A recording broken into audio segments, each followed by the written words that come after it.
Hey everyone, let's check out Vinyl Jukebox.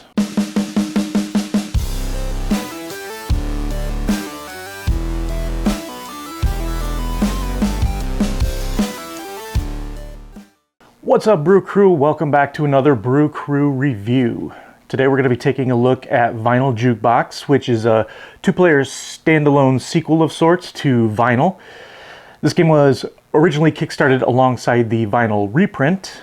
Let's take a look at the game and how it plays, and then we'll come back up and I'll let you know what I think.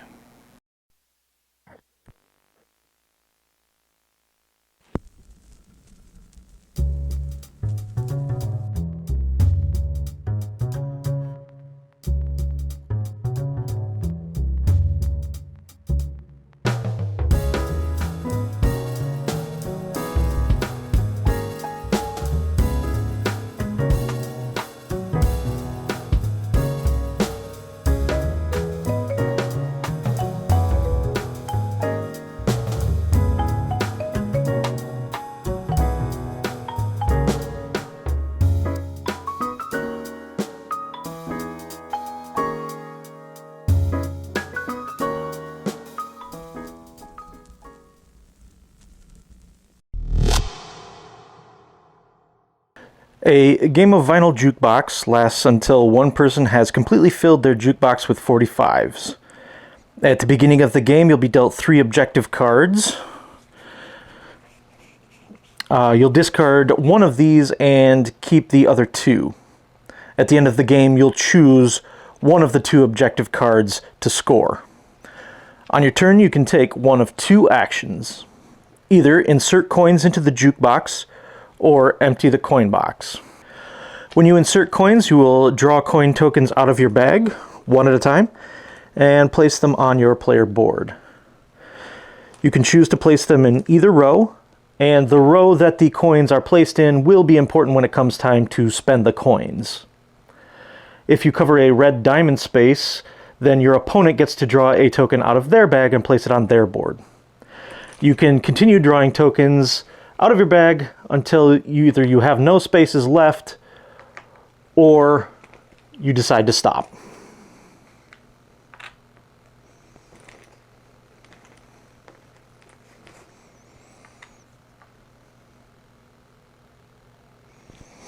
Once per turn, you can also place one coin in the next play spot. Basically, when you place one there, at the end of your turn, it will go back into your bag.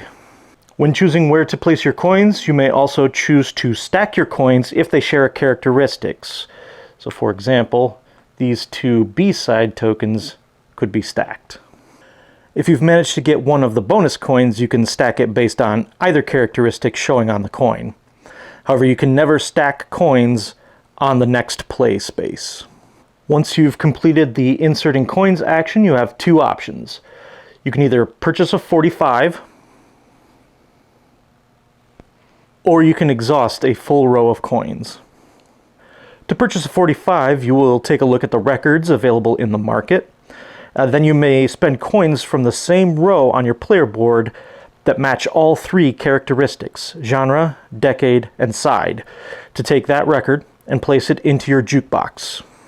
Think of your jukebox like a 3x3 grid and place your new record in one of the spaces in that grid. Once placed, the record must stay in the same relative position, although the rules do say that you can move the jukebox around the records as long as they stay in the same relative position to each other.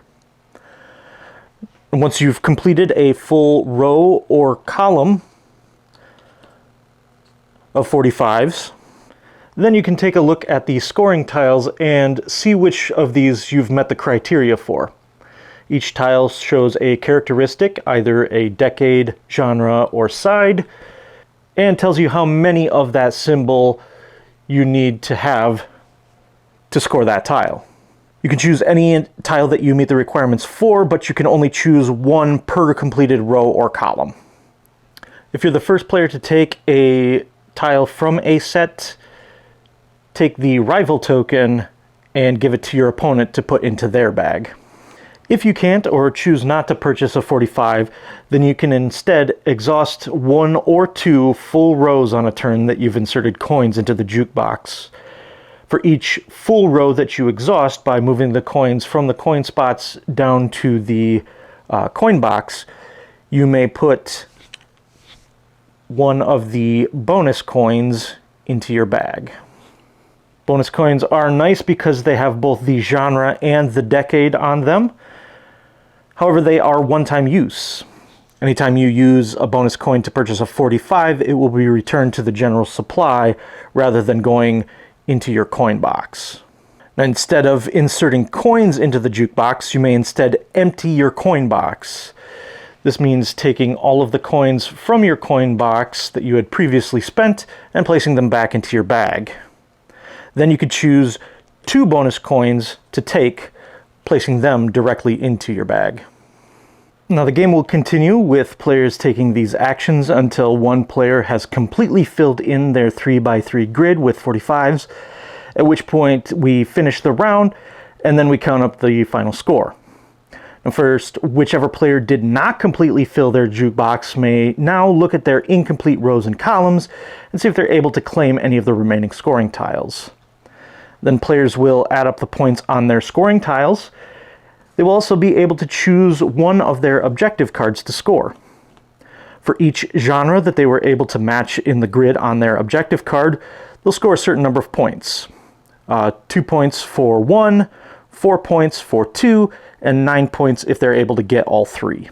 They will also look at the bottom of the card, and for each 45 in their jukebox that shares one characteristic, they will gain 1 point, and for each one that shares 2 characteristics, they will score 3 points. Once each player has added up their score, the player with the most points wins. So that's a quick overview of how to play Vinyl Jukebox. Now let's head back up to the table and I'll let you know what I think. So I'll start off the review by saying that I really like the original game of Vinyl, which is a worker placement set collection game all about collecting vinyl records. As you could probably tell from the rules overview, Jukebox plays very differently, and aside from the theme and visual aesthetic, doesn't really share that much in common with the original Vinyl. I have played Vinyl at 2-player, and the 2 to 3-player variant works well, and was easy enough to manage, but there is some upkeep as you move dummy workers around the board to take up spaces and tighten up the board. Let's start off by talking about the components. Now, compared to what was shown on the Kickstarter page, the game looks great. Not a lot of components to talk about here, but I really like the Jukebox player boards. They look great and they break down easily to fit back into the box. The 45s and coin tokens are pretty standard. I will say that I really appreciate that they gave a decent sized bag for drawing your tokens out of. I can fit my hand in there and draw coins out, and there's enough room to really shuffle them up. Seems like a small thing until you can't get your hand out of the bag. I think my one criticism here is in regards to the rulebook. It's fine, but I do think it could have been laid out a little bit better just to make things a little more clear. Specifically in terms of the round structure and what options are available to you on your turn and when they can be taken. It wasn't so bad that we couldn't figure it out, I just wish it had been a little bit more clear. Now, setup for this game is pretty simple and only takes a few minutes, and the box says the game should take about 30 minutes, and from what we've found, that seems pretty accurate. Now, before I talk about the gameplay, I will say that this game is a little bit on the lighter side of games that I typically enjoy. My usual sweet spot with games is usually in the medium to medium heavy range. That being said, I think this is a very good game. I tend to like games where I am pulling chits out of a bag, games like Orléans and Quacks of Quedlinburg. This game is closest to Quacks in terms of weight, although I think it is still a little bit lighter yet. There aren't a lot of decisions to be made here, but each decision you make can feel pretty important, and there's a little bit of push your luck element as you draw coins out of the bag and determine which row they'll go on. You'll never really get stuck with nothing to do because you can always choose to exhaust a row of coins to take the bonus coins, and those can be super helpful because they have both the genre and the decade on them. Another decision that seems to be pretty important is when or if to stack your coins. I have run into situations where I've ended up burying my bonus coins, and then I have to make a decision whether or not I'm going to leave it there and try to unbury it by spending them, or just exhausting the row so I can put it back into my bag and try again. Turns in this game go fairly quickly, and you're typically pretty engaged in your opponent's turn as well, since their actions may trigger a benefit for you. The goal cards seem pretty easy to accomplish. I haven't played a game yet where someone hasn't gotten all three genres in the correct place. So it's still important to pay attention to, but it really seems like the bottom part of the scoring cards has a bigger impact on the outcome of the game. Now, obviously, the scoring tiles are important as well, although you may be able to score those tiles at the end of the game before final scoring if you can meet the conditions. So if you've done well getting card points, you could still have empty spaces in your jukebox and still potentially win the game. Now, I'll admit, after my first game of this, I didn't think I was going to enjoy it because it felt like there was just too much randomness and not enough decisions. And especially with how light the game is compared to what I usually like, I just wasn't sure there'd be enough there for me. But after playing several plays, while I still think it's a pretty light game, I think there's some depth here that wasn't apparent at first. If you tend to only like heavier games with low luck and high strategy, I'm not sure this game would be for you. So who is this game for? I'd say it's for gamers who like lightweight, push your luck style games like Quacks of Quedlinburg or Mountain Goats, quick two-player games like Jaipur, or for folks who are fans of the original vinyl and its theme. All right, everyone, that wraps up our look at Vinyl Jukebox. Let me know in the comments below if this looks like a game that you might be interested in, and until next time, let's get another round for the table.